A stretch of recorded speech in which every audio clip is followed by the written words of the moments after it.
하나님 말씀 보도록 하겠습니다. 우리 요한일서 4장 1절부터 6절까지인데 1절 말씀이 중심이게 1절 말씀 한 절 말씀만 같이 한번 읽도록 하겠습니다. 사랑하는 자들아 영을 다 믿지 말고 오직 영들이 하나님께 속하였나 시험하라.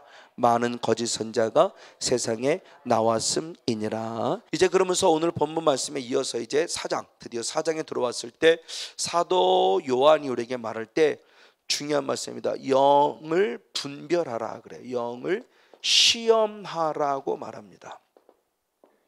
왜 사도 요한이 우리들에게 말씀의 세계 속에 들어가면서 말씀들어 3장과 말씀이 연결되어 봤을 때 요한에서 3장 18절에 그렇게 다시 한번 보겠습니다. 요한에서 3장 18절을 봅니다. 3장 18절 시작. 자녀들아 우리가 말과 혀로만 사랑하지 말고 오직 행과 진실함으로 하자. 지금 말씀대로 살라는 거죠. 그럼 이렇게 말씀대로 살 때 나의 존재를 하나님이 확인시켜 줍니다. 어떤 존재냐? 24절을 봅니다. 요한에서 3장 24절 시험 있습니다. 시작. 그의 계명을 지키는 자는 주 안에 거하고 아멘. 주는 저 안에 거하시나니 우리 안에 주신 성령으로 말미암아 그가 우리 안에 거하시는 줄 우리가 아느니라. 아멘. 지금 말씀대로 지켜 살아가는 자들에게 있어서 중요한 분이 뭐냐? 성령께서 우리에게 확증시켜 준다는 겁니다. 주님이 내 안에, 내가 주님 안에 거한다는 사실을 확증시켜 준다고 지금 말하는 거예요. 이걸 알려주세요. 누가? 성령께서. 그러니까 말씀대로 살아야 된다는 거죠. 그래서 요한복음 15장 7절 이후에도 말씀에도 보면은 내가 무엇을 구하든지 주님께서 반드시 응답해 주시는데 전제 조건이 있었어요. 그 전제 조건이 무엇이냐? 내 말이 네 안에 거하고 네가 내 안에 거하면. 저거죠. 그러니까 주님이 내 안에 거하고 내가 주님 안에 거한다는 증거가 뭐냐? 성령께서 말씀할 때 내가 무엇대로 산다는 거예요? 말씀대로, 즉 행함 있는 믿음대로 산다는 거예요. 자, 이것을 통해 보면서 나 자신의 모습만이 아니라 그 또 어떤 누군가의 모습을 스스로 얼마든지 무엇할 수 있다? 분별해 볼 수 있다는 거예요. 판단하는 것이 아닙니다. 판단과 분별은 분명히 의도가 다릅니다. 판단의 개념은 정죄의 개념이에요. 너 어떻게 그럴 수 있어? 이거예요. 분별은 정죄의 개념이 아니라 나에게 적용시키는 겁니다. 그렇죠? 이게 자기 의와 하나님의 의가 똑같은 거예요. 자기 의입니다. 판단은 결국 자기 의예요. 나는 깨끗하고 너는 어떻게 그래? 이거예요. 근데 하나님의 의는 나에게 적용시키는 거예요. 자기에게 그러면 나는 그러지 말아야지. 이게 결국 하나님의 의죠. 전혀 차원이 다르죠. 바로 이런 모습 속에서는 사도 요한이 우리들에게 말할 때 분명히 중요한 부분의 모습입니다. 사랑하는 자들아 라고 부탁하면서 우리들에게 영을 분별하라요. 영을 시험하라요. 이것을 다시 말하면 진짜인지 가짜인지를 잘 헤아려 보라는 겁니다. 그러면 사도 요한이 왜 이 말을 할 수밖에 없었는가? 왜 분별해 보라고 했을까? 교회라는 공동체 안에서 왜 이런 얘기를 했을까라는 요인이 우리가 앞장 3장에 넘어가게 되죠. 요한일서 3장 10절의 말씀을 보겠습니다. 요한일서 3장 10절 상반절의 말씀을 봅니다. 시작. 이러므로 하나님의 자녀들과 마귀의 자녀들이 나타나니 무릇 의를 행치 아니하는 자나 또는 그 형제를 사랑치 아니한 자는 하나님께 속하지 아니했다. 아멘. 자, 중요한 걸 얘기했어요. 왜 분별하라고 할 수밖에 없을까? 교회라는 공동체, 세상 밖을 얘기하는 게 아닙니다. 지금 교회라는 공동체 안에 하나님의 누가 있다? 자녀가 있다. 그런가 반면에 놀랍게도 또 누가 있다? 마귀의 자녀가 있다는 거예요. 이게 쉽게 이해가 안 되는 겁니다. 왜 교회라는 공동체 안에 하나님의 자녀가 있는가 반면에 왜 교회라는 공동체에 마귀의 자녀가 있지? 이걸 분별하는 거예요. 마귀의 자녀를 보고 너 그럴 수 있어 라고 정지하라는 게 아닙니다. 판단이 아니라 놀라운 얘기입니다. 이거는 정말 이건 늘 스스로의 모습에서 날마다 자기들의 모습을 점검해 봐야 돼요. 그러면서 사도 요한이 얘기했을 때 하나님의 자녀는 서로 사랑하는 하나님의 말씀대로 행함과 진실함으로 하는 자라는 거죠. 근데 마귀의 자녀는 서로 사랑하는 말을 지성으로는 알지만 무엇으로만 하고 말과 혀로만 하고 행함과 진심으로 하지 않고 있다는 거예요. 이것은 분별입니다. 자, 중요한 분별의 모습이 이제 이 분별의 모습을 갖고 사도 요한 4장에서 말씀하는 각도는 또 조금 각도로 또 붙여주는데 그건 우리가 다다음 주쯤에 한번 더 다뤄보도록 하겠고, 지금 사도 요한이 영을 분별하라고 하는 의도, 그래서 누가 내가 하나님께 속했나 마귀에 속했나의 모습을 보라고 하는 부분의 모습이요. 이 말을 달리 말하면 나는 진짜냐 나는 가짜냐는 거예요. 나는 진짜인가 나는 가짜인가. 남을 보기 전에 분명히 하나님의 자녀로 믿어요. 맞아요. 우리는 분명히 하나님의 자녀입니다. 그래서 고린도전서 1장 2절에 표현했을 때 하나님의 교회에 대한 정의를 잘 내리고 있죠. 고린도전서 1장 2절을 봅니다. 같이 한번 사람 읽겠습니다. 시작. 고린도에 있는 하나님의 교회 곧 그리스도 예수 안에서 거룩해지고 성도라 부르심을 입은 자들과 또 각처에서 우리의 주 곧 저희와 우리의 주 되신 예수 그리스도의 이름을 부르는 모든 자들에게, 즉 고린도전서라는 편지를 쓰게 됐을 때 누구에게 썼는가를 볼 때 교회에게 썼다는 거예요. 교회. 그럼 교회가 누구냐 했을 때 예수 그리스도로 말미암아 무엇해져서 거룩해서 누구라고 부름을 입는 자, 성도라고 부름을 입는 자들과 또는 각처에서가 말하면서 이들이 결국 누구냐 그랬을 때 다시 말하면 마지막에 말씀에 누구의 이름을 부르는 자다? 예수 그리스도의 이름을 무엇하는 자예요? 부르는 자들이에요. 자, 이들이 누구예요? 교회예요. 이들이 다시 말하면 무엇을 얻은 자예요? 구원을 얻은 자예요. 하나님의 자녀라는 겁니다. 그런데 왜 교회라는 공동체 안에 이런 하나님의 자녀만 있는 것이 아니라 왜 반대로 마귀의 자녀가 있냐는 거예요. 이게 우리들은 충격적인 얘기를 좀 드려야 될 필요성이 있어요. 다시 말하면 예수님의 12제자 가운데 나머지 11명의 제자는 분명히 이곳에 들어있는 자들, 하나님의 자녀. 근데 반면에 누가? 가룟 유다가. 그러니까 이 부분의 모습을 빨리 파악을 해야 됩니다. 나는 아니야 그랬다는 큰 코 다친다니까요. 그러니까 이걸 단순히 육적으로, 흔히 말하면 그들은 한 번 구원 얻었는데 무슨 뭐 구원을 뺏기고 무슨 뭐 구원은 그런 게 어디 있어.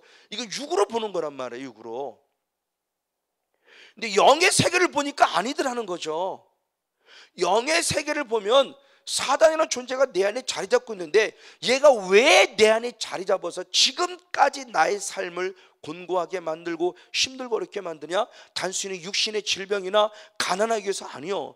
그 육신의 질고를 통해서, 가난을 통해서 하나님 믿어봐야 별 볼 일 없네라고 말하면 결국 누구를 떠나게 하기 위해서, 하나님을 떠나게 하기 위해서죠. 하나님을 떠난다는 건 결국 내가 어디 간다는 거예요? 지옥이잖아요. 그러니까 영의 이 세계를 단순히 병 고치고 문제 해결하는 게 초점 맞추지 말는 게 바로 그겁니다. 반드시 필요한 과정이지만 그 성령사에게 필요한 축사의 과정이 병 고치고 문제 해결해서가 아니라 내 영혼을 구원의 길로 인도하기 위함이에요. 그래서 성령사에게 반드시 필요하고 축사가 반드시 필요한 거예요. 이것 때문에 사도행전이 지금 말하는 겁니다. 분별하라. 정말 네가 하나님께 속했나, 네 스스로 하나님께 속했나 시험해 봐라.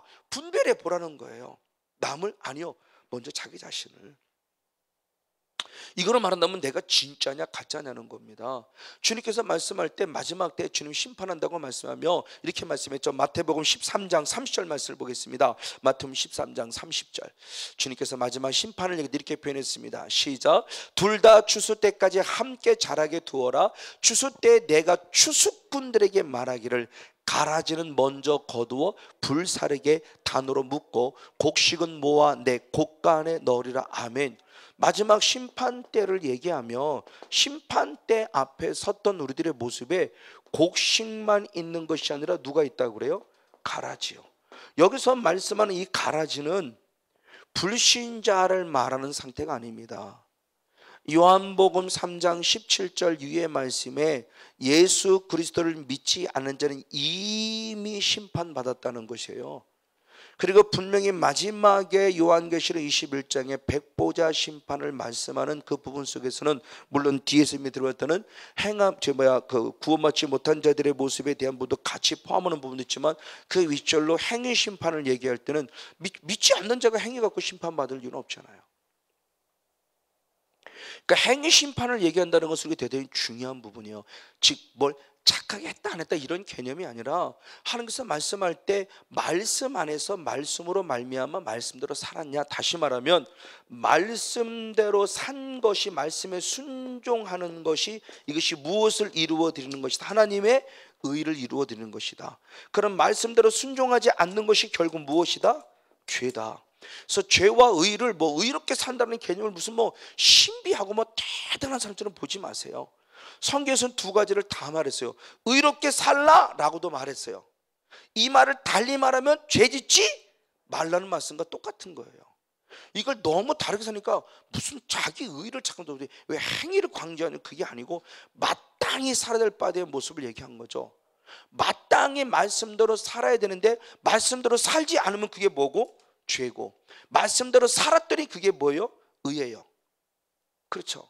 그래서 세례 요한의 아버지 어머니의 모습도 누가복음 1장 6절의 말씀에 보면 의인이기에 의롭게 살았다는 거죠. 이 말을 달리 말하면 의인이기에 죄짓지 않았다는 얘기죠.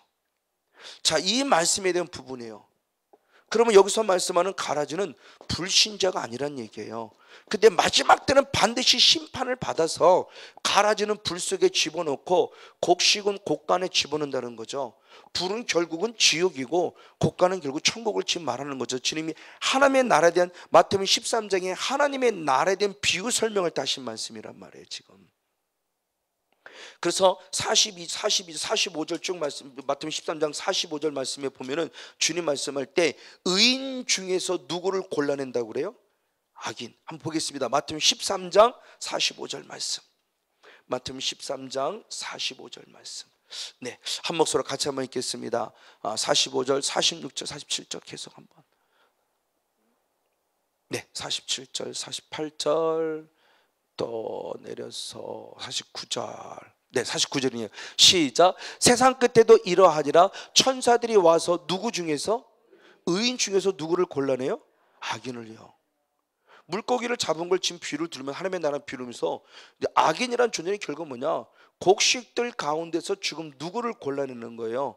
가라지를 골라내는 거죠.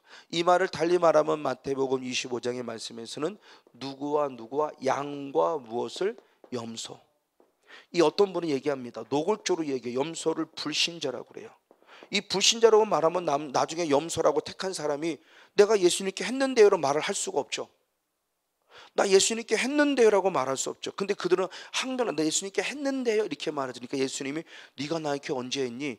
지극히 작은 자에게 하지 아니하는 것이고 내게 하지 아니한 것이라는 충격적인 얘기를 하잖아요. 그러니까 예수 그러면은 쉽게 하면 그런 얘기잖아요. 나 교회 와서 헌금도 1,000만 원 드리고, 나 교회 와서 큰 피아노 선물도 하고, 나 교회 와서 큰 목 다 했다는 거죠. 그럼 그 사람은 나중에 하나님께 했다고 생각하는 거죠. 근데 주님은 그걸 봤다고 이러지 않죠. 지극히 작은 자에게 했느냐 안 했느냐. 정말 그 교회 가난한 자, 그렇죠. 당장 한 끼가 없어 못 먹은 분도 있을 것이고, 당장 돈 100만 원이 없어 대학에 등록하지 못하는 친구도 있을 것이고, 얼마든지 작은 예수가 내 안에 있는 거예요. 뭐를 많이 했다 그걸 보는 게 아니고, 지극히 작은 자에게 하지 아니하는 것이 곧 내게 하지 않는 것이 책망받는 모습을 보면서 의인 중에 악인을 골라낸다는 이 말씀을 보면서 과연 우리들의 신앙의 모습을 내가 어떻게 가져갈 것인가에 대한 모습이죠. 자, 바로 이런 모습입니다. 자, 그러면 이런 모습을 가지고 한다는 모습, 다시 말하면 왜 의인 중에 악인? 다시 말해 왜 곡식 중에서 왜 가라지를 뽑아낼까라고 하는 원인이 있었던 거예요. 원인이. 그걸 예수님 그렇게 표현했습니다. 마태복음 13장 25절의 말씀을 봅니다. 마태복음 13장 25절 한 절 말씀을 같이 봅니다. 네, 시작. 사람들이 무엇할 때 잘 때 그 누가 왔다? 원수가 와서 곡식 가운데서 무엇을? 가라지를 덧뿌리고 갔다라고 그래요. 자, 우리들이 열심히 교회라는 하나의 농사를 지을 장소, 우리가 교회라고 예를 드는 겁니다. 교회라는 곳에 와서 하나님과 더불어, 그리고 예수님과 성령님과 더불어, 그리고 통로되는 성권영 목사와 더불어 성도들이 나름대로 열심히 뭐를 뿌렸냐? 곡식을 뿌렸어요. 그 여러 가지 해석할 수 있겠죠. 가장 먼저는 말씀이라는 것부터 시작해서 곡식을 뿌렸어요. 그래서 믿음 안에서 나름대로 잘 자라간다고 했는데, 내가 그만 영적으로 무엇하고 있어요? 잠을 자고 있는 거예요. 잠을 자고 있을 때 놀랍게 누구라는 존재가 틈을 타고 들어왔다? 원수라는 존재가 틈을 타고 들어왔다. 그러면서 이 원수가 와서 이곳에 무엇을 뿌리고 갔다? 가라지를 뿌리고 갔다는 거예요. 자, 그러면 원수는 누구를 말하고 가라지는 누구를 말하는가? 밑으로 내려서 38절, 39절 두 절 말씀 한번 더 보겠습니다. 38절과 39절 역시 읽습니다. 시작. 밭은 세상이요, 좋은 씨는 천국의 아들들이요, 가라지는 악한 자의 아들들이요. 가라지를 심은 원수는 누구요? 추수때는 세상이요, 추수꾼은 천사들이라 말하면서 원수라는 존재는 예수님이 직접 주석을 달았습니다. 누구라고요? 마귀라고. 그리고 마귀는 뭘 뿌리고 갔다? 가라지를 뿌는데 이 가라지가 누구다? 이 악한 자, 마귀의 누구다? 자식들이다. 그렇죠. 교회라는 곳에 와서 다시 말하면 이제는 내 마음이, 이 몸이 하나님의 거룩한 성전이에요. 그래서 날마다 이곳에 하나님의 거룩한 씨, 말씀의 씨앗이 계속 뿌려져요. 그리고 기도라는 영적 영양분이 필요하고요. 여러 가지 많은 것들, 그래서 말씀과 기도를 통해서 영적으로 잘 자라가요. 근데 깜빡하고 잠들었다는 거죠. 그때가 틈이었어요. 그때 누가 왔다? 사단이라는 원수가 왔다. 그래서 이 마음속에 내가 원하든 원하지 않던 뭐를 뿌리고 갔다? 가라지를 쏙 뿌리고 갔다. 근데 그것이 나는 가라지는 뿌리지 모르고 같이 자라다 보니까 어느 순간 얘가 무엇하고 있다?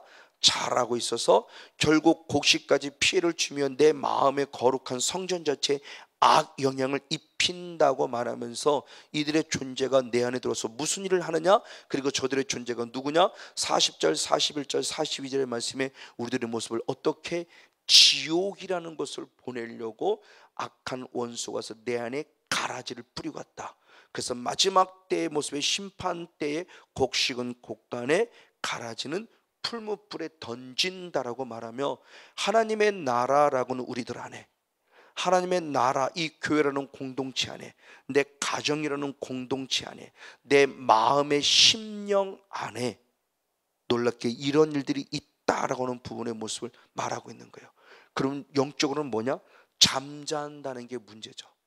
그럼 잠잔다는 게 뭐를 얘기하는 거예요? 영적으로 성경의 말씀에 잠잔다고 하는 부분의 모습을 두 가지로 표현했어요. 두 가지로 표현했는데 이거는 예전에도 한번 말씀을 한번 나눴던 부분에 한번 더 점검만 해서 한번 더 나눠보기 원합니다. 영적으로 성경이 잠잔다라고 했을 때 두 가지로 표현하는데, 가장 먼저는 말씀을 내가 듣지 못하고 있다 한다면 이건 분명히 내가 영으로 잠자고 있다는 증거라는 거예요. 어느 순간부터 말씀이 안 들려요. 말씀이. 기쁨의 교회에서 이종선 목사님이 어느 자매를 공개 사역을 한번 했습니다. 그러면서 여러 가지 많은 모습들이 있었는데 공개 사역하면서 너 이 하나님의 사람들에게 나쁜 게 뭐 있을 때 환경과 조건 속에 어렵게 한 것도 있어요. 근데 그 친구가 그런 말을 합니다. 그 친구가 이제 그 친구는 어둠에 그런 말을 합니다. 말씀 듣지 못하겠지 이거예요. 교회 가서 어린이 주일학교 어린이도 하고 성가대도 하고 열심히 충성과 봉사하는데 기가 막히게 말씀 듣는 시간만 되면 무엇하느냐? 졸아요. 그러면 말씀을 듣지 못하는데 내게 구원이 있다? 그건 새빨간 거짓말입니다. 말씀이 없는데 구원이 있을 수 없어요. 아까 말하면 우리 진리의 말씀으로 나았다는 의미가 결국 뭐냐는 거예요. 베드로도 하나님의 말씀으로 거듭났고 말씀으로 구원해도 잘한다고 했는데, 다시 말하면 제가 많이 강조하는 말씀 하나죠. 하나님의 나라에 대한 설명을 하면서 길가밭을 얘기했을 때 사단이란 존재가 길가밭에 들어와서 무엇 하냐는 거죠. 바로 영적으로 잠자고 있는 모습과 똑같은 거예요. 자, 누가복음 8장 12절의 말씀을 봅니다. 누가복음 8장 12절 말씀을 한 목소리로 같이 보겠습니다. 시작. 길가에 있다는 것은 말씀을 들은 자니 이에 마귀가 와서 그들로 믿어 구원을 얻지 못하게 하려고 말씀을 그 마음에서 무엇한다? 빼앗는다. 정말 영분별, 스스로를 분별해 봐야 돼요. 다른 건 충성도 잘하고 봉사도 잘하고 다 하는데 말씀을 못 들어요. 그럼 이건 정말 위기입니다. 지금 사단이 계속 와서 이게 가라지를 뿌리고 한다는 증거예요. 지금 마귀라는 존재가 길가밭을 얘기하면서 내 영적으로 잠잔다고 했을 때 길가밭이 와서 마귀가 와서 놀랍게 그나마 들은 말씀을 무엇해요? 빼앗아 간다는 건데, 왜 빼앗아 가냐고 그랬을 때 답이 너무너무 정확하죠. 무엇 때문에? 구원 얻지 못하게 하려고. 그러니까 마귀의 존재가 우리들에게 오는 얘기고요. 그래서 요한복음 10장 10절에 도둑질하고 죽이고 멸망시킨다고 했을 때 그 죽인다고 하는 두 번째 의미가 영적으로 죽였다는 거죠. 영적으로 죽였다는 건 영적으로 잠들어서 말씀과 기도에 전무하지 못하겠다는 것이고, 왜? 드디어 멸망시키려고. 그 성경에서 나오는 멸망이란 단어는 이건 지옥이라는 최후의 모습이에요. 아직 멸망당하지 게 감사한 거예요. 그럼 지금 내가 빨리 분별해야 된다는 거죠. 빨리 분별해서 지금 내가 영적으로 잠자고 있다는 걸 느껴야 된다는 겁니다. 그래서 이 부분의 모습에 정말 저는 귀하게 여깁니다. 말씀 사역하시는, 말씀 사역을 하든 안 하든 정말 예수를 나의 구원자로 믿는 자들에게는 이 말씀이라는 모습이 가지고 있지 않고는 구원을 생각하면서 그냥 열심히 교회 나왔어요. 그냥 열심히 교회 나와서 내가 직분도 없고, 그래서 목사라는 직분도 없고, 이런 직분을 얻기 때문에 성건영 목사가 천국 간다고요? 속지 말라는 얘기입니다. 이거 분별하라는 거예요. 왜 교회 안에 하나님의 자녀가 있고 왜 교회 안에 마귀의 자녀가 있는 겁니다. 정말 영적인 부분에서 이걸 심각하게 생각해야 돼요. 바로 이분의 모습을 얘기합니다. 대표적인 예가 사도행전 20장 바로 19절의 말씀입니다. 보겠습니다. 사도행전 20장 19절의 말씀 같이 한번, 20장 19절, 그냥 9절, 사도행전 20장 9절 말씀을 같이 한번 보겠습니다. 한 목소리로 같이 한번 있습니다. 시작. 유두고라는 청년이 창에 걸터 앉았다가 깊이 졸더니 바울이 강론하기를 더 오래 하매 졸음을 이기지 못하여 삼층류에서 떨어지거늘 일으켜보니 죽었더라 라는 거예요. 여러 가지 많은 이유들의 모습을 댑니다. 유두고라는 청년이 있습니다. 그래서 창태에 걸터 앉았다라고 그래요. 저는 이제 호쿠마 주석을 주로 이제 많이 보고 다른 주석들을 이렇게 좀 참고해 보는데, 또 어떤 사람은 이렇게 했다고 그래요. 저는 제일 처음에는 그냥 저 걸터 앉았다를 그냥 쑥 지나가 버리기도 했어요. 근데 이번 말씀을 준비하면서는 걸터 앉았다 이게 뭐지 그랬을 때 보통 사람들은 그렇게 해석한다고 그래요. 너무너무 오래 사도발을 했고 공간 자체가 작고 있기 때문에 말 그대로 사람들이 나오는 탄소가 나온다고 그러나요? 그것들이 사람을 졸리게 하기 때문에 졸려서 안 좋게 하려고 바람이 통하고 있는 창에 걸터, 이렇게 해석이 돼요. 그렇게 해석이 돼요. 또 어떤 분은 제가 느꼈던 분은 똑같은 분이에요. 영적인 말씀을 듣는 자세에 대한 하나님 앞에 뭐라고 그러죠? 불경건한 모습의 한 부분인데 이렇게 표현한 분도 있었는데, 저는 제가 그렇게 생각하는데 누군가가 딱 위를 누군가 이렇게 했다고 딱 적혀 있어서 저는 감사함으로 받았어요. 말씀을 듣는 자세는 모르겠어요. 제 자신이 그렇게 해와서는지 모르지만 말씀 듣는 자세가 정말 중요할 것 같아요. 정말 저는 그 부분 속에 저분을 다시 한번 녹여보면서 어찌됐든 저렇게 걸터 앉았던 모습은 결국은 뭐냐 그럴 때 뒤에 연결과 보면은 결국 오래함에 졸음을 이기지 못했다. 결국 육적인 피곤함이죠. 그러나 저걸 단순히 육적인 피곤함 본다는 아무런 의미가 없죠. 저걸 영적으로 해석해 봤을 때 영적으로, 그러니까 육이 피곤함이 항상 영과 육은 따로가 아니라 같이 간다고 그랬어요. 이원론적으로 나누면 안 된다고 그랬어요. 이분법적으로 나누면 안 된다. 같이 가야 된다. 그래서 영과 육이 다 같이 거룩해야 돼요. 그래서 그분의 모습을 보면서 왜 내가 잠이 들었는가에 대한 모습을 했을 때 결국 피곤함이죠. 피곤함이 왜? 사도 바울이 오래 설교하니까 이 피곤함 때문에 잠을 자도 깜빡 졸았고 그 결과 3층에서 떨어져서 내가 무엇했다고 그래요? 죽었다는 거죠. 물론 여기서 본문 자체, 문자 자체로 본다면 진짜 육이 죽은 겁니다. 근데 에베소서 5장 14절의 말씀을 봅니다. 죽었다는 표현을 이렇게 표현합니다. 에베소 5장 14절 말씀 같이 있습니다. 시작. 그러므로 이르시기를 잠자는 자여 깨어라. 어디에서 일어나라? 죽은 자들 가운데서 일어나라. 그리스도께서 내게 비추시라 하셨느니라. 아멘. 그러니까 잠잔다의 모습을 내면서 마지막 부활의 개념, 즉 영적인 모습에서 잠자는 자들아 일어나라는 거죠. 어디에서? 죽은 자들 가운데서.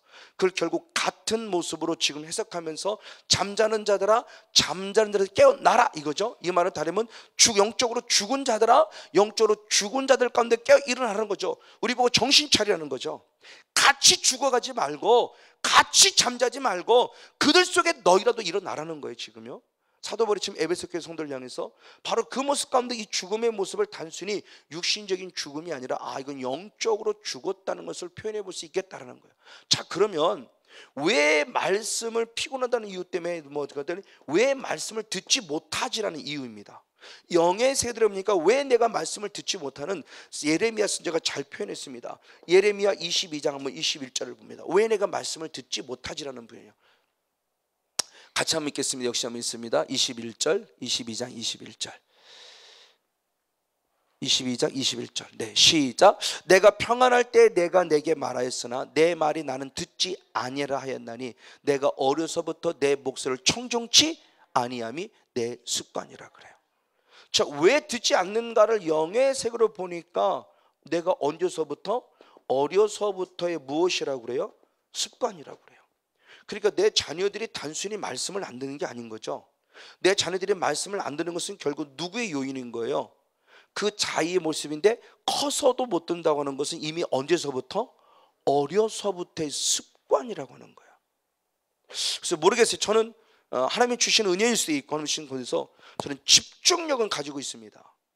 기도를 해도 집중력, 말씀을 읽어도 집중력, 어떤 관계에서 집중력, 아주 짧은 시간에 짧은 시간 집중력, 이건 참 좋은 것 같아요. 학교 다닐 때부터도. 그래서 저는 놀 때는 다 놀아요.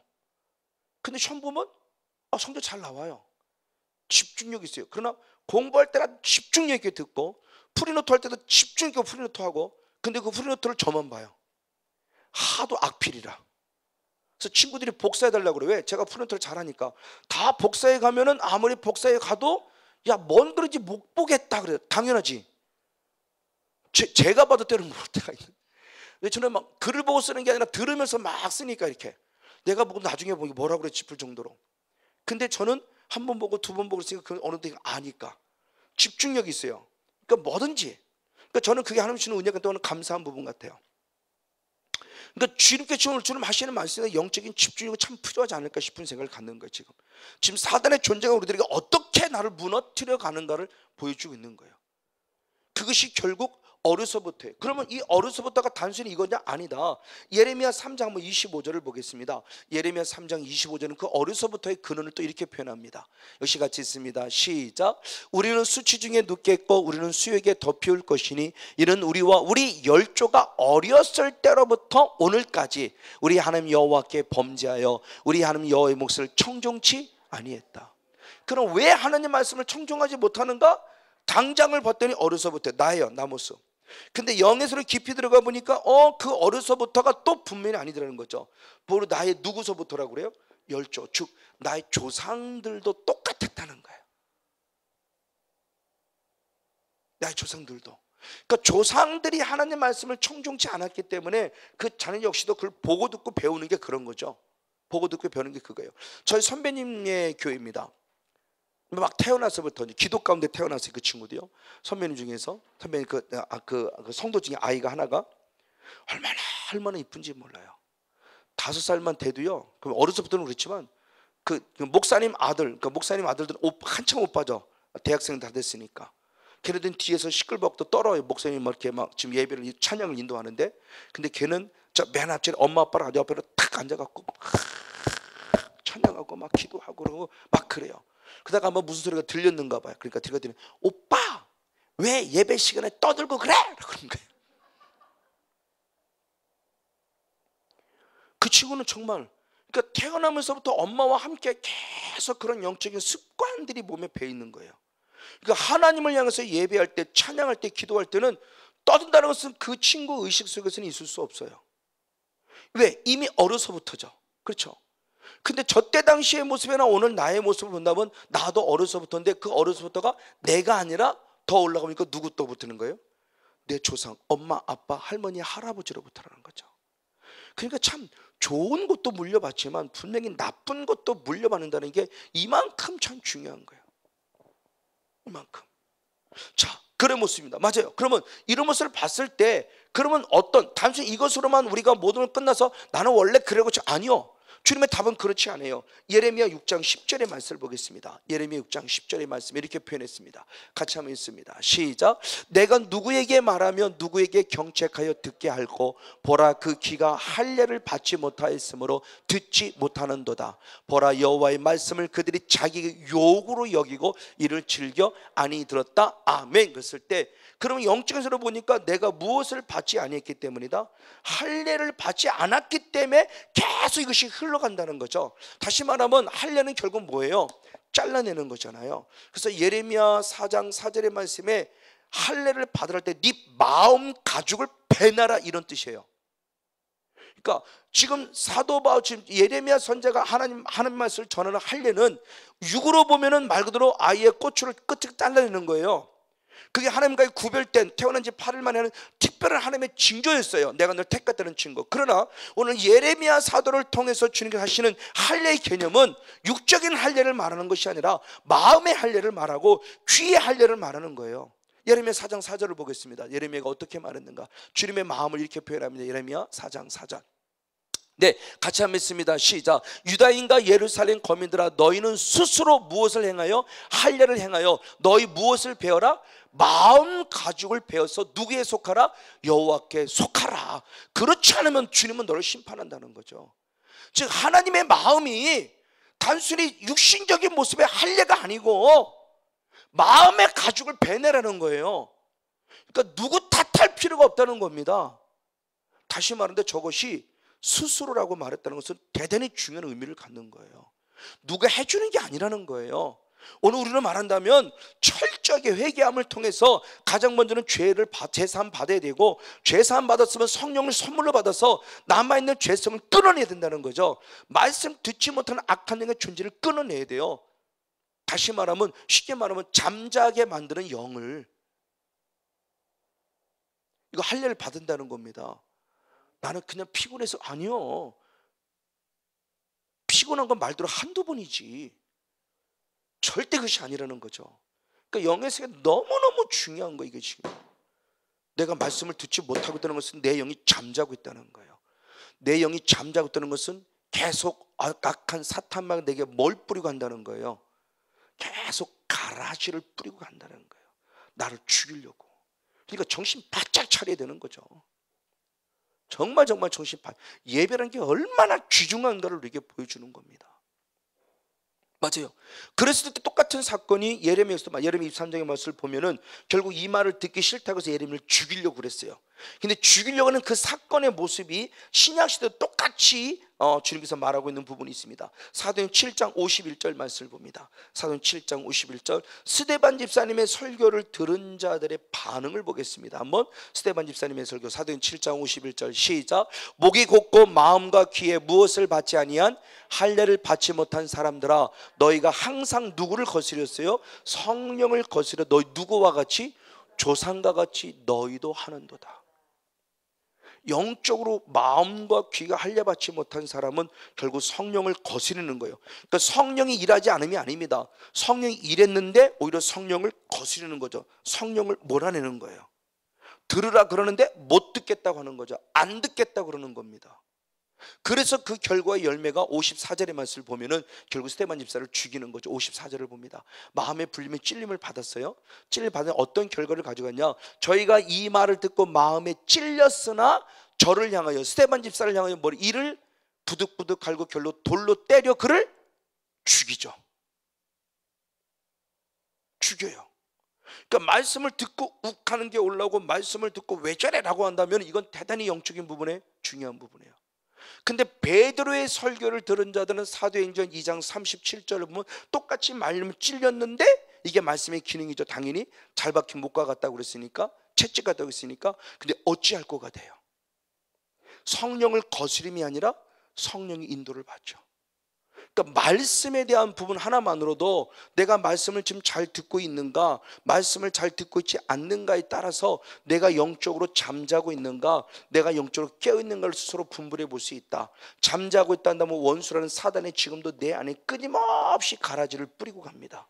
가라지를 뿌리고 가는 순간부터 이미 나는 죄의 유혹을 받은 것이고, 죄의 유혹을 받으면 마음이 강팍해지고, 마음이 강팍해지면 결국 하나님으로부터 멀리 떨어지고, 그래서 그 말씀이 결국은 어떻게 되느냐, 사도행전 19장 9절의 말씀을 통해서는 말씀의 불순종을 통해서 결국 비방한다고 말하고 있고, 결국 말씀의 불순종의 결과가 뭐냐고 했을 때 결국 사탄은 우리를 지옥에 보낸다고 그러죠.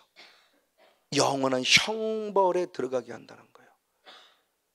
그러니까 단순히 예배를 드린다고 했을 때 찬양을 올려서 드리고 기도를 올려서 드리고 감사를 올려 드렸으면 이제는 그것으로 끝남이 아니라 이제는 주님을 예배하고 그분으로부터 주는 말씀을 우리가 받아야 된다. 이게 베레아 교회 성도들이고 이게 데살로니가 교회 성도들, 이게 고넬료의 영성이죠. 이만큼 중요해요. 그냥 왔다 그냥 가는 게 말씀을 들은 게 아니에요. 이방인의 뜰만 밟고 가는 거라는 거죠. 다시 한번 저와 여러분이 영이 깨어져서 말씀의 귀를 기울여 듣는 저와 여러분이 되어지기를 주님으로 간절히 축복하고 축원을 드립니다. 그리고 두 번째 모습으로 영이 잠자고 있다라고 하는 부분이다. 지금 왜 내 안에 가라지가 뿌려지는가를 이유를 지금 얘기를 하는 겁니다. 두 번째 잠자고 있다는 것은, 두 번째는 기도가 되지 않는다는 거죠. 자, 대표적인 모습입니다. 마태복음 16장 41절, 마침 26장 41절로부터 43절까지만 연이어 있겠습니다. 같이 한번 읽습니다. 시작. 시험에 들지 않게 깨어있어 기도하라. 마음에는 원이로되 육신이 약하도다 하시고, 다시 두 번째 나아가 기도하여 가라사대 내 아버지여, 만일 내가 마시지 않고는 이 잔이 내게서 지나갈 수 없거든 아버지의 원대로 되길 원하다 하시고, 다시 오사 보신즉 저희가 잔이, 이는 저희 눈이 무엇함이러라? 피곤함이러라. 그렇죠. 눈이 피곤했어요. 그러니까는 주님께서 너무너무 고민됐다고 그랬죠. 그 앞절의 말씀을 36절 이 말씀에 보면 내가 심히 고민된다. 그래서 예수님도 내가 죽을 것 같다, 그래 나를 위해 좀 기도 좀 해달라라고 예수님도 제자들에게 중보기도를 부탁해요. 근데 그렇게 예수님은 정말 심각해서 간절히 중보기도를 부탁하는데 제자들은 예수님이 무엇 때문에 그런지 별 심각성을 모르는 거예요. 그냥 함께 보통적으로 기도하자는가 보다 이렇게 생각하고 그냥 졸려서 자는 겁니다. 피곤해서 자는 겁니다. 그게 한 번, 두 번, 세 번이었죠. 예수님은 단순히 십자가라는 길 지냐 말은 이 고민도 고민이지만, 이 말을 달리 말하면 내가 당하는 이 시험은 결국 누구에게도 온다는 거죠. 너희들에도 오고 있으니 시험을 준비하라는 입장이죠. 우리를 깨어있어 시험을 준비하라요. 그러니까 단순히 저 고난이 그냥 목사님, 예수님 혼자만의 고난이 아닌 거죠. 이 말을 달리 말하면 남편의 고난이 단순히 남편 혼자만의 고난일 수는 없다는 거죠.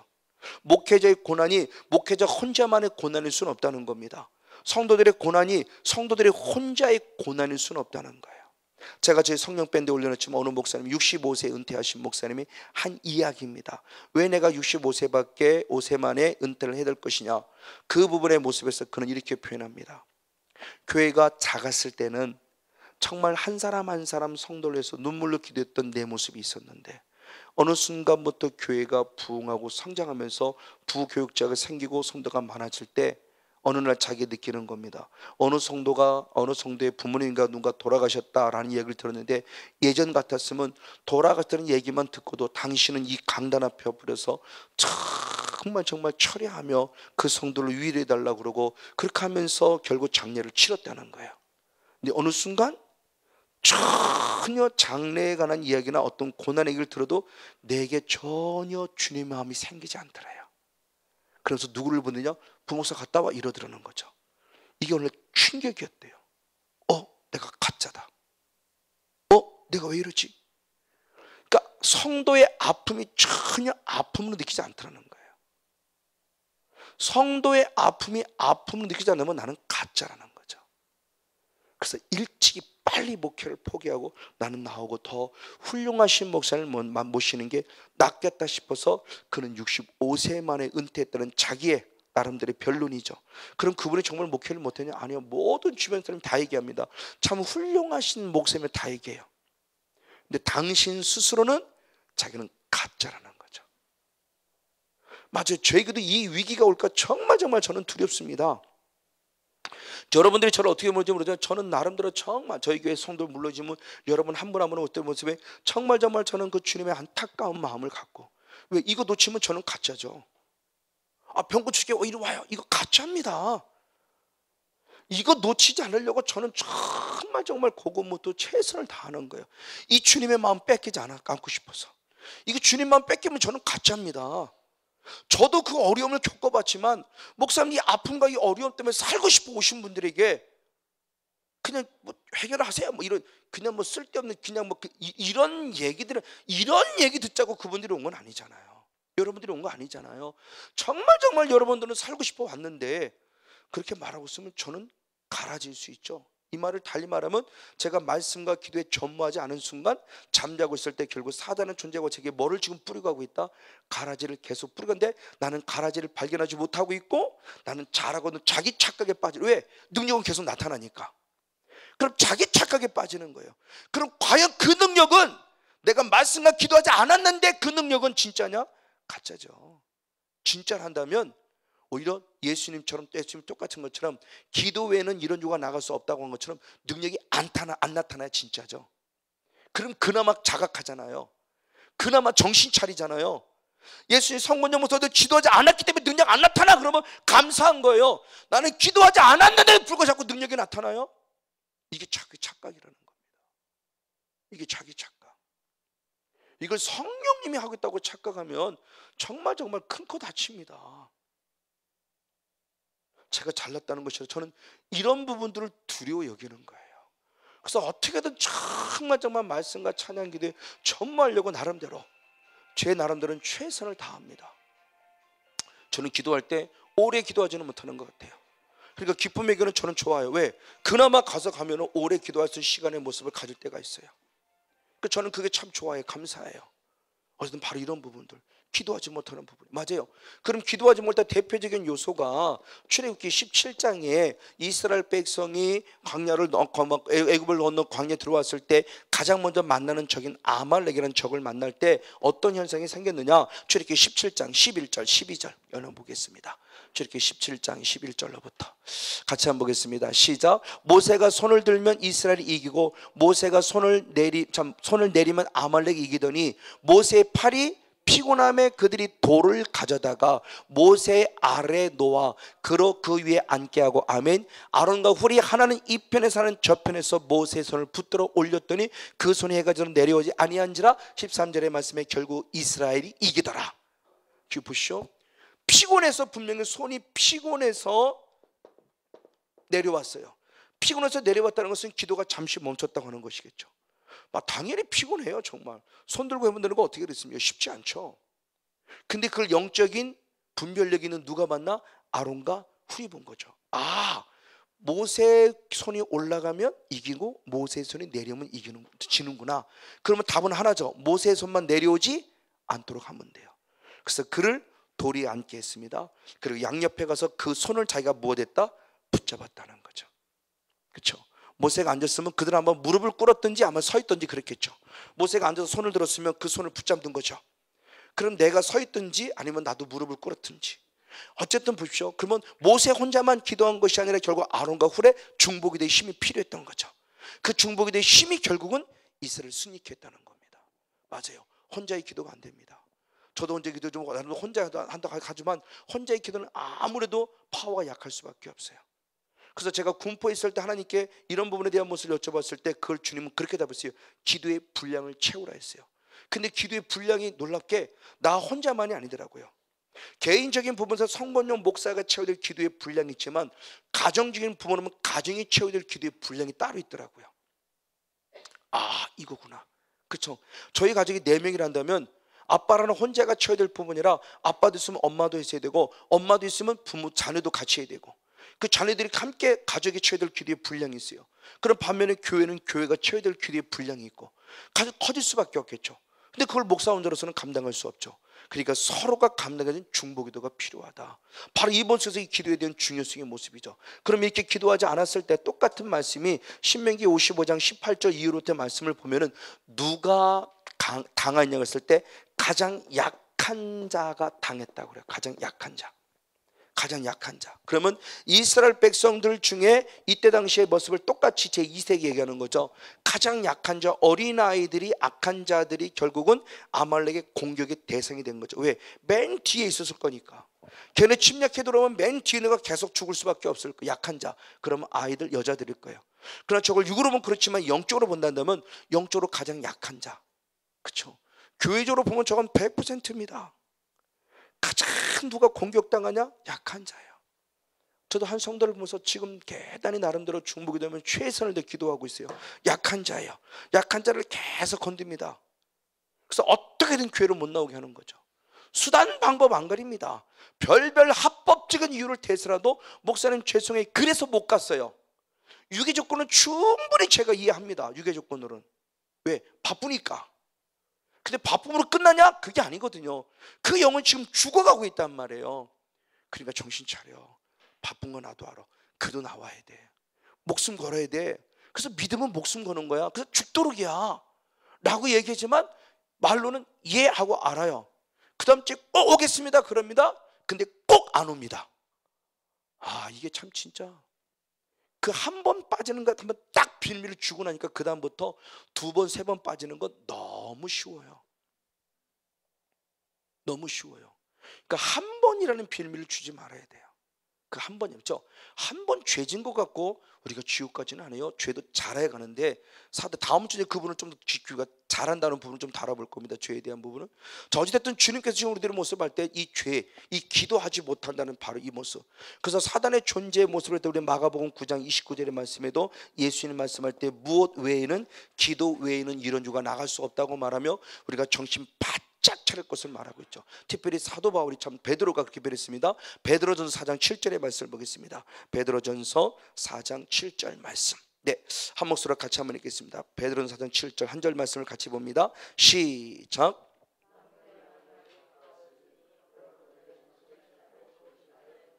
아멘. 만물의 마지막이 무엇 됐어요? 가까웠어요. 그래서 정신을 바짝 차려야 돼요. 그래서 무엇 하라고 그래요? 근신하여 기도하라고 합니다. 맞습니다. 저는 대표적인 또 다른 인물이 누구냐? 다윗이죠. 다윗은 매사의 전쟁마다 항상 하나님께, 하나님 어떻게 돼요? 싸워야 되나요? 말아야 되나요? 싸워라. 싸우면 이길 수 있을까요? 이길 것이다. 그럼 누가 올라갈까요? 유다지파. 막 이런 식으로 항상 다윗은 하나님께 여쭈어보는 기도의 사람이었어요. 근데 어느 한 순간 탁 넘어진 겁니다. 한순간에 넘어진 거예요. 그게 쌓이고 쌓인 게 아닙니다. 그는 영성을 나름대로 잘 유지해왔던 사람이에요. 그런데 한순간이에요. 사무엘하 2장, 사무엘하 11장 2절 3절 2절 말씀을 봅니다.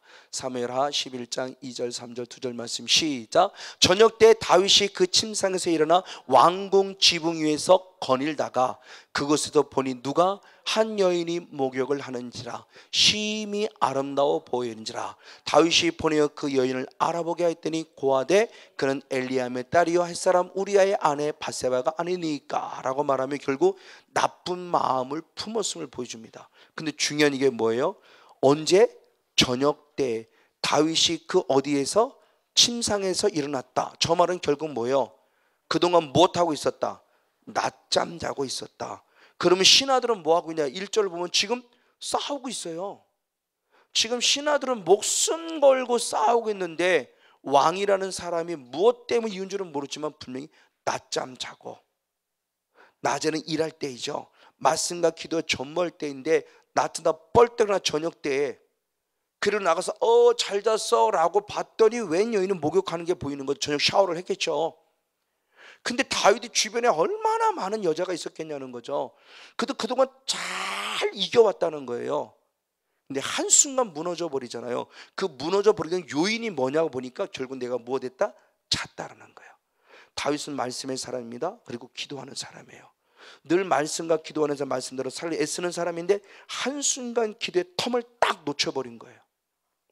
한순간의 기도의 텀을 딱 놓치는 순간 결국 어두명이 뿌리고 간 거죠. 저는 기록되어 있지 않지만. 그러니까 매일 보던 여인이 왜 갑자기 음욕을 품는 여인의 대상으로 보여지냐는 거죠. 이게 문제가 있는 거죠. 그래서 결국 4절의 말씀에 우리 아내 밧세바를 범하는 간음죄를 지고 그걸 숨기려고 결국 남편 우리아를 죽이는 끔찍한 죄를 범합니다. 누구도 부인 못합니다. 누구도요. 베드로와 가룟 유다도 마찬가지죠. 베드로의 모습도 가룟 유다도 마찬가지예요. 왜 그랬는가? 왜 그들이 주님을 부인했고 왜 그들이 배반했는가? 라고 했을 때 베드로도 잘한 대로 지금 말씀을 통해서 보니까 어떤 조건이냐? 겟세마네도 기도하자고 했을 때 기도하지 않았지요. 기도하지 않았어요. 이유는 간단합니다. 무엇해요? 피곤해요. 피곤해서 기도하지 않았어요. 이것 때문에 결국 부인했어요. 그래도 그나마 베드로가 돌아올 수 있었던 것은 요한복음 6장 63절 이후의 사건을 통해서 보면은 그래도 그나마 베드로에게는 하나님의 무엇이 있어요? 영생의 말씀이 있어요. 68절의 말씀에 너도 나를 떠나느냐? 아니요, 주께 무엇이 있음에? 영생의 말씀이 있음에. 근데 영생의 말씀을 얘기하는 앞절과 뒷절이죠. 요 앞절의 말씀 64절로부터 66절까지 말씀, 요 뒷절의 말씀 70절로부터 71절의 말씀을 보면 바로 누구에게 나오느냐? 가룟 유다에게 나와요. 그러면서 그는 무엇할 자? 나를 팔 자라는 것을 알아요. 근데 결국 그 사람은 배반했어요. 끝내 배반했어요. 다시 말하면 베드로는 그나마 무엇하고 돌아왔어요? 회개에 돌아왔어요. 자기 잘못 알았어요. 가룟도 자기 잘못은 알았어요. 근데 그는 회개는 하지 않고 무엇은 했어요?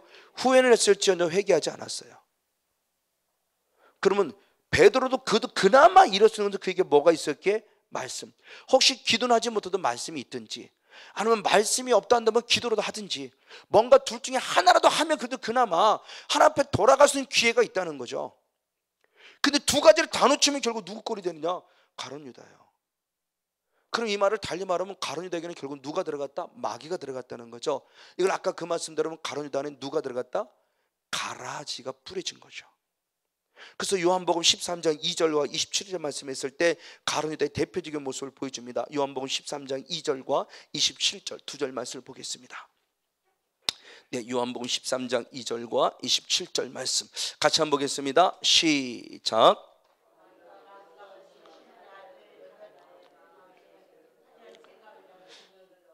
조각을 받은 후 곧 사단이 그 속에 들어간지라. 이에 예수께서 유다에게 이르시되 내 하는 일을 속히 하라. 아멘. 자, 예수를 팔 무엇을?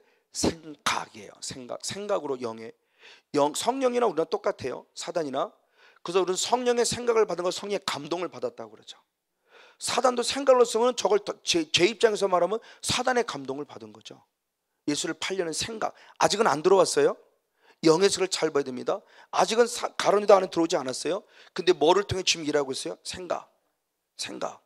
그래서 창세기 4장 7절의 말씀에도 주님께서 가인에게 말할 때 죄 짓고 싶은 소원이 내게 있으나 너는 죄를 다스리라 그랬어요.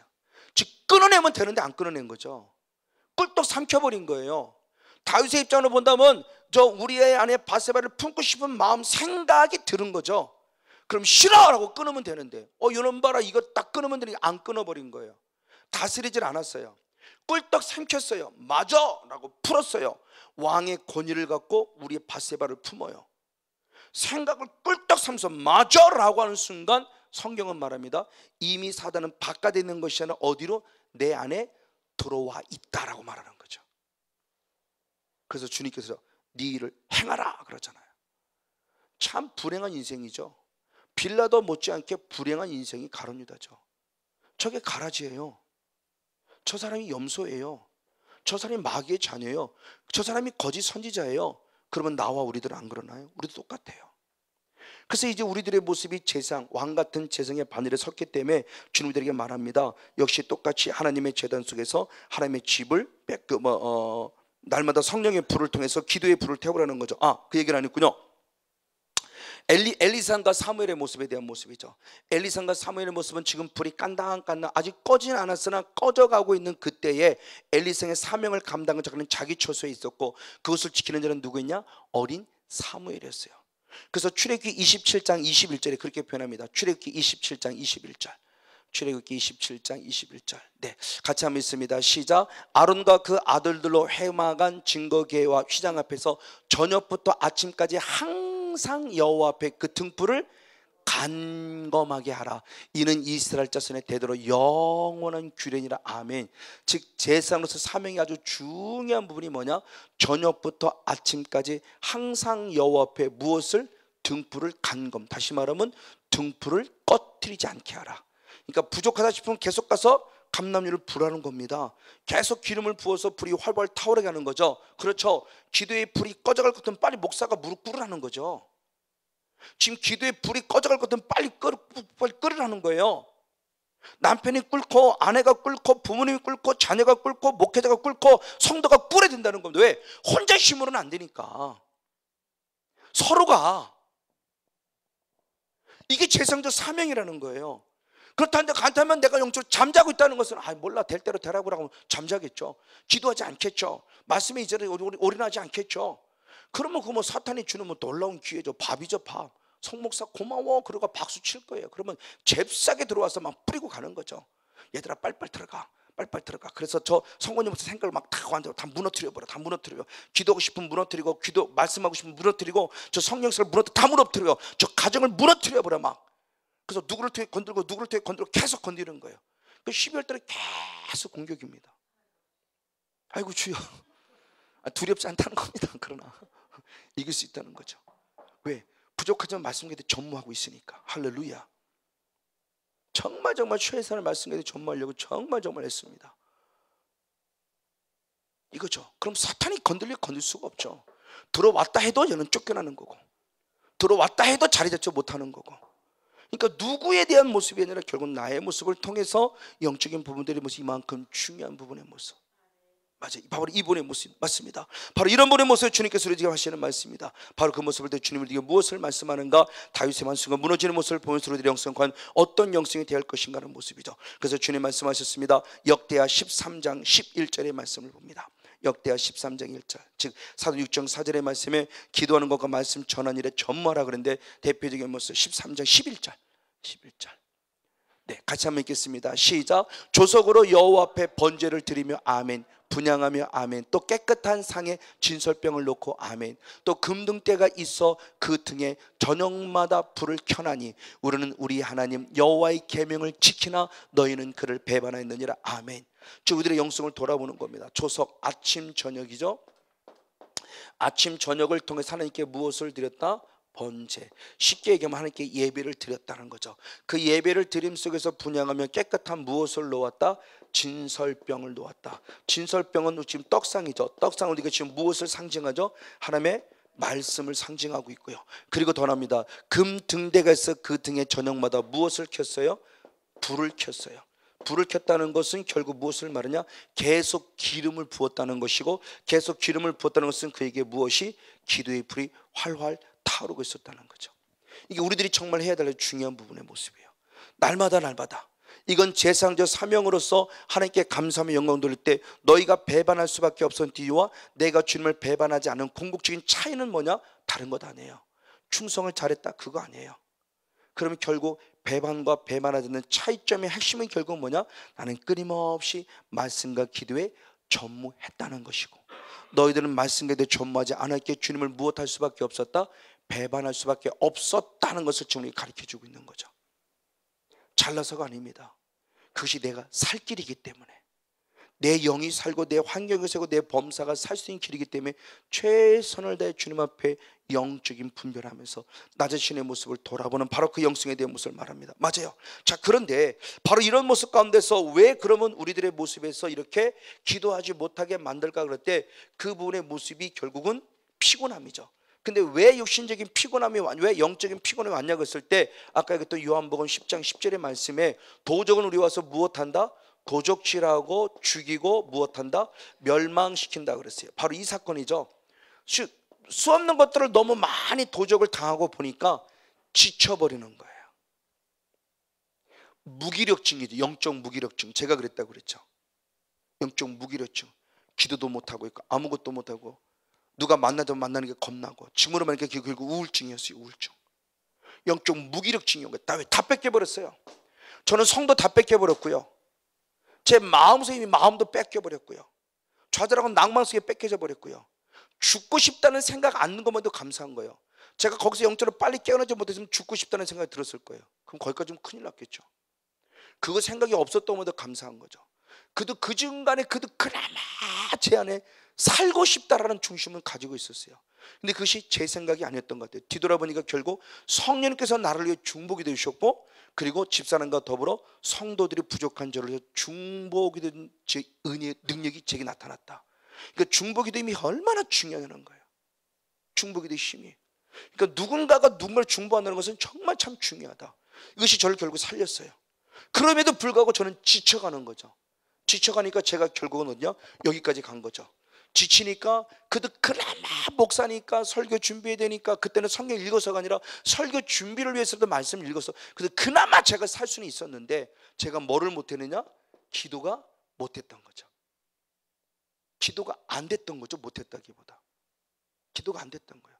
하고 싶지만 기도가 안 됐던 거예요. 이게 제가 영이 죽어가고 있었던 거죠. 바로 이 사건, 이런 부분의 모습이 바로 이거예요. 그래서 이 부분의 모습이 결국 나를 게으르게 만들었어요. 게으름에 만드는 모습이 그렇게 변해서 잠언 19장 15절을 봅니다. 잠언서 19장 15절 말씀 같이 한번 읽겠습니다. 시작. 게으름이 사람으로 어떻게 깊이 잠들게 하나니 해태한 사람은 죽을 것이니라. 아멘. 결국 영적으로 피곤함이 영적으로 게으르게 만들어서 말씀과 기도에 전무하지 못하게 만듦으로 말미암아 결국 나를 어떻게 만들어요? 깊이 잠들어가게 만든다라고 성경은 말해요. 그러니까 믿음의 이때 자유의지가 필요한 거죠. 자유의지. 나는 일어설 거야. 나는 갈 거야. 나는 무릎 꿇을 거야. 나는 기도할 거야. 믿음의 결대적 의지가 필요해요. 나는 반드시 교회로. 그래서 영적으로 어려우면 어려울수록, 영적인 7년 대환란이 오면 올수록 우리 영적인 피난처가 어디라고 그랬어요? 광야 교회라고 그랬죠. 이게 영적인 피난처예요. 그래서 똑같은 말씀이 결국 영적으로 예루살렘이라고 그랬고, 그래서 주님께서 말씀했을 때 예루살렘을 무엇하지 말라? 떠나지 말라라고 그랬어요. 그래서 이 광야교회 예루살렘의 영적인 모습에서 정말 힘이 들고 어려울 때 영적인 대환란, 7년 대환란이 내게는 유라굴로 강풍 같은 정말 견디기 힘든 시간이에요. 그래도 우리가 가려면, 다시 말해서 내가 육신의 병이 들었어요. 육신의 병이 들었는데 나는 도저히 움직일 힘이 없어요. 그럼 누구냐? 엄마나 아빠나 주변 사람을 데려서 응급차를 불러서라도 어디를 데려가요? 병원을. 그래서 뭐라도 맞아요? 영양제를 맞으면 내가 다시 살아나는 것처럼 영적인 병원이에요. 어디가? 광야교회가, 예루살렘이. 그래서 여기를 떠나지 말라고 한 거예요. 예루살렘. 이것이 내 마음의 성전이고 우리가 모이는 공동체의 어떤 예배 또 다른 또 공간일 수 있고, 이것이 내가 살 수 있는 곳이라는 거예요. 영이 죽어갔을 때 누군가의 힘이죠. 그렇죠? 그래서 한 중풍병자를 4명의 친구가 대리감을 통해서 그 한 사람을 살려내는 것처럼 우리가 지금 바로 이런 때가 필요하다. 그러면 어디로 가냐는 거죠? 세상으로 가면 바로 이것이죠. 그래서 계시록 12장 6절 말씀 한번 12장 6절과 14절 한번 두 절 말씀을 보겠습니다. 계시록 12장 6절과 14절 역시 한번 같이 있습니다. 시작. 그 여자가 광야로 도망하며 거기서 1260일 동안 저를 양육하기 위하여 하나님의 예비한 곳이 있더라. 아멘. 그 여자가 큰 독수리의 2 날개를 받아 광야 자기 곳 날아가 거기서 그 뱀의 낯을 피하여 한 때와 2 때와 반 때를 무엇받았다? 양육받는다. 아멘. 하나님, 내가 위기가 왔을 때 주님께서 나를 위해서 하나님 살아난 자 곧 그때로 부르심을 입은 자들 합력하여 무엇을 이루도록? 서를 이루도록. 누가? 독수리가, 성령님이 나를 업어서 어디로? 광야 교회로 피신케 한다. 그것이 나의 영적인 피난처라는 거예요. 그럼 거기서 무엇 하라는 거냐? 말씀으로 누구를 피하여? 뱀, 사단을 피하여 무엇 받으라? 양육받는 자가 되라. 그러니까 위기가 오면 멀리 가는 것이 아니라 이제는 위기가 오면 육신적으로 병원을 찾듯이 영적인 위기가 오면 늘 예루살렘에 나아가야 된다. 거기서 말씀으로 양육받자는 거죠. 기도의 영으로 힘을 심리자는 겁니다. 아멘. 저와 여러분 누구도 좌절하지 마십시오. 낭망하지 마십시오. 그리고 스스로의 모습을 분별해 보십시오. 아, 지금 어떤 일이 벌어지는가? 아, 교회라는 공동체 안에 하나님의 품 안에 자녀들 안에서 한 사람의 가른들을 사탄의 존재가 뽑아내듯이 지금도 끊임없이 가라지를 뿌려내고 있구나. 그래서 내가 양이냐 염소냐, 내가 알고기냐 가라지냐, 왜 내가 잠잘 때 이런 일이 벌어지기에 내가 영으로 잠자고 있는 걸 스스로 분별해 볼 수 있어야 한다. 무엇하는 거냐? 말씀을 듣지 못한다, 기도하지 못하게 만든다. 정신 바짝 차려서 만물의 맞음에 가까이 정신 차리라고 그랬으니 깨어 있어서 말씀에 귀를 기울이고 기도의 분량을 체험함을 통해서 영과 혼과 육이 강해져서 반드시 어둠의 행을 싸우며 승리하는 자가 되어 진정한 영적 분별력 가운데 하나님의 자녀의 반열에서는 성령 충만한 영적 주인공 우리 모두가 되어지기를 주님으로 간절히 축복하고 축원을 드립니다. 할렐루야.